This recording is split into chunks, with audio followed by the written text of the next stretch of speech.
Welcome back to Study Hall. Today, we're diving into something really fascinating. Okay. We're going to take a look at the beginning of Donald Trump's second term as president. Through a document called The First 100 Hours, Historic Action to Kick Off America's Golden Age. It chronicles all that flurry of activity and bold policy moves right out of the gate. And it's definitely written from a pro-Trump point of view. But instead of just accepting what it says at face value, Right. we're going to dig a little deeper. Yeah. Why were these particular actions taken? What was the strategy behind them? Mm. And what could be like the potential long-term impact? Yeah. Imagine stepping back into that moment in 2025. Okay. Trump's back in the Oval Office, ready to make his mark.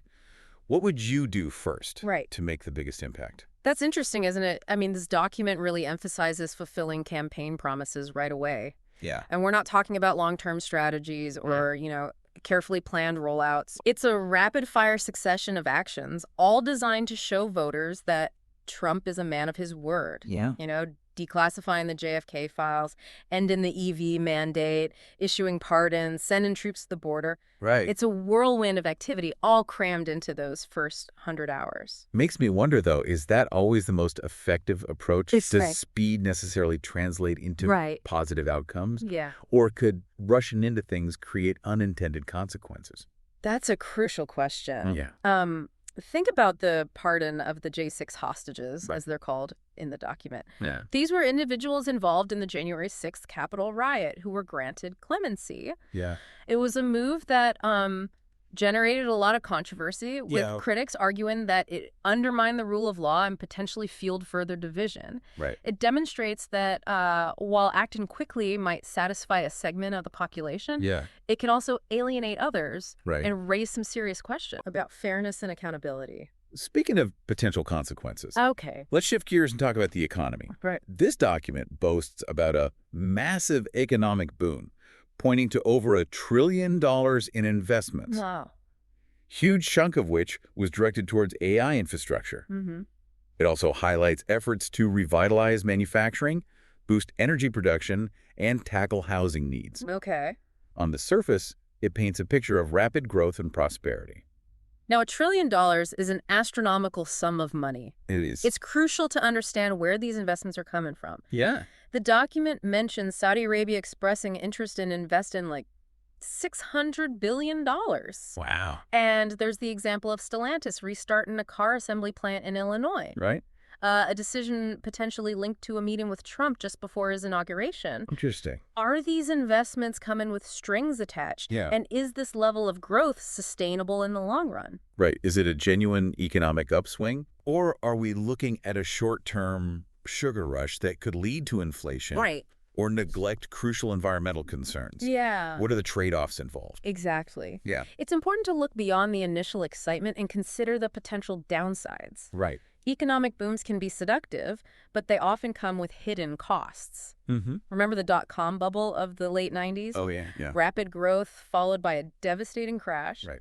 Could something similar happen here? Yeah, that's a good question. That's something for our listeners to ponder. Yeah, definitely. Yeah.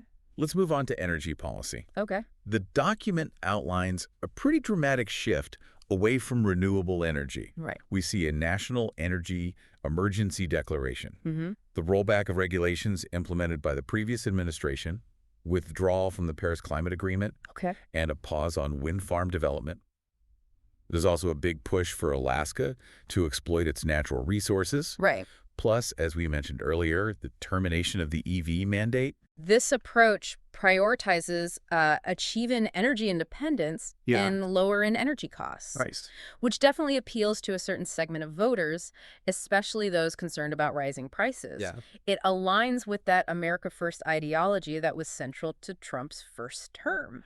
But it also raises serious questions about the long-term environmental impact. Mm-hmm. Can we afford to rely so heavily on fossil fuels, Right. especially with the growing urgency of climate change? Yeah. Is this a sustainable path for the future? These are crucial questions for our listeners to consider. Yeah, for sure. This energy strategy prioritizes immediate economic benefits and energy independence, but what are the potential long-term costs? Right. Are we sacrificing environmental sustainability for short-term gains? Yeah. And how will this impact America's global standing on climate issues? Now let's shift our focus to immigration and security. Right. The document paints a picture of a strict crackdown on illegal immigration. Okay. We see reports of significantly decreased border crossings. ICE actively apprehended individuals deemed to be criminal illegal immigrants. Right. And the shutdown of the CBP-1 app, Okay. which was used by asylum seekers to schedule appointments at ports of entry. And let's not overlook the symbolic move of bringing back the term illegal alien, Right. a phrase considered by many to be dehumanizing. Yeah. We also see the Justice Department cracking down on so-called sanctuary cities, Yeah. which are jurisdictions that limit their cooperation with federal immigration enforcement. Right. It's a clear indication of a return to the hardline stance on immigration that characterized Trump's first term. The document also emphasizes the decision to designate Mexican drug cartels as terrorist organizations, a move directly tied to the focus on border security. Right. It's a significant escalation that carries potentially far-reaching implications. Absolutely. Yeah. This raises complex ethical and legal questions. It does. How will this designation be used? What impact will it have on the lives of people living in border regions, both in the U.S. and Mexico? And will it be effective in curbing drug trafficking and violence? Now let's delve into a cluster of actions that the document groups under the umbrella of common sense and meritocracy. Okay. This includes rolling back DEI initiatives, Mm-hmm. promoting merit-based hiring, ended affirmative action mandates, Right. and affirming what's referred to as a two-sex view, presumably a rejection of transgender rights. We also see the restriction of embassy flags to just the American flag, Okay. and a mandate for federal employees to return to in-person work, reversing the trend towards remote work that gained momentum during the pandemic. Right. It's a collection of policies that signals a rollback of diversity and inclusion efforts, Yeah. and a push towards a more traditional, some might say homogenous, vision of American society.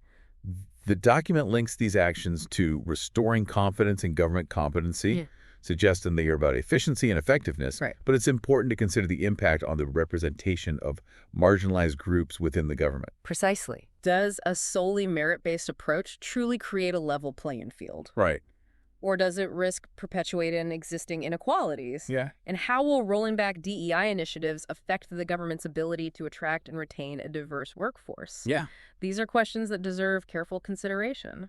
It's interesting how this document we're examining, the first 100 hours, goes to great lengths to highlight the supposed successes of these initial actions. Yes, it's practically overflowing with praise Right. from various industry groups and individuals, Yeah. creating a sense that Trump's agenda was met with widespread approval and enthusiasm. For example, we see the Steel Manufacturers Association applauding Trump's commitment to protecting American jobs. Right. Then there's the American Petroleum Institute celebrating the push for what they call energy dominance. Mm-hmm. And the Job Creators Network chimes in, praising the rollback of regulations they deem burdensome, Right. arguing that this will unleash the potential of small businesses and entrepreneurs. It's like a carefully orchestrated chorus of voices. Yeah, it is. All echo in the document's central message that these rapid-fire actions were not only necessary, Right. but also widely welcomed Yeah. as a corrective measure after the previous administration. It's a compelling narrative. Yeah. But as critical thinkers, Right. we can't just take these endorsements at face value. Right. We need to ask ourselves who these voices represent Yeah. and what their specific interests might be. Exactly. Are they truly speaking for a broad cross-section of Americans, Mm-hmm. or are they representing a narrower set of interests? Right. Are there opposing viewpoints that aren't being given a platform in this narrative? It's a good point. The document tends to frame many of these policy shifts Yeah. as a return to common sense Mhm. and a rejection of what it labels as radical, Right. overly politically correct agendas. Take, for instance, the emphasis on ending DEI initiatives. Right. Those are diversity, equity, and inclusion programs. Exactly. And promoting a purely merit-based approach to hiring. The document presents this as a way to ensure fairness and eliminate discrimination. Right. But critics might argue that it ignores systemic inequalities Yeah. and could actually hinder progress towards a more inclusive society. It's a complex issue It is. with valid arguments on both sides. And we see a similar dynamic at play with the push to reverse the trend of remote work. Okay. While some people might welcome a return to the traditional office setting, Right. others might view it as a step backward in terms of flexibility and work-life balance, Yeah. particularly for those juggling caregiving responsibilities Mm-hmm. or living in areas with long commutes. Right.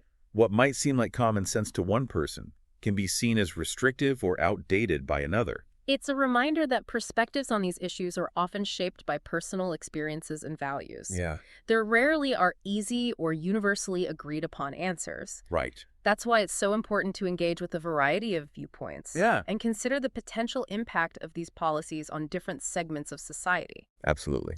And speaking of diverse perspectives, I'm curious about how this document addresses international relations. Yeah. It seems to send mixed messages.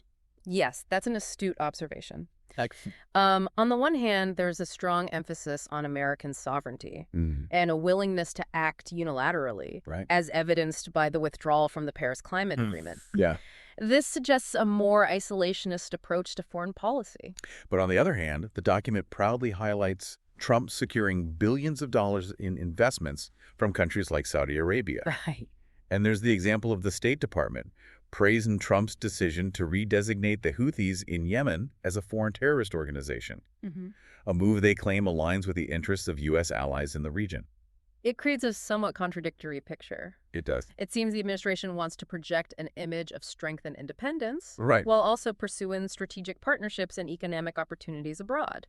Yeah. Foreign policy is rarely straightforward, and this case is no exception. Yeah.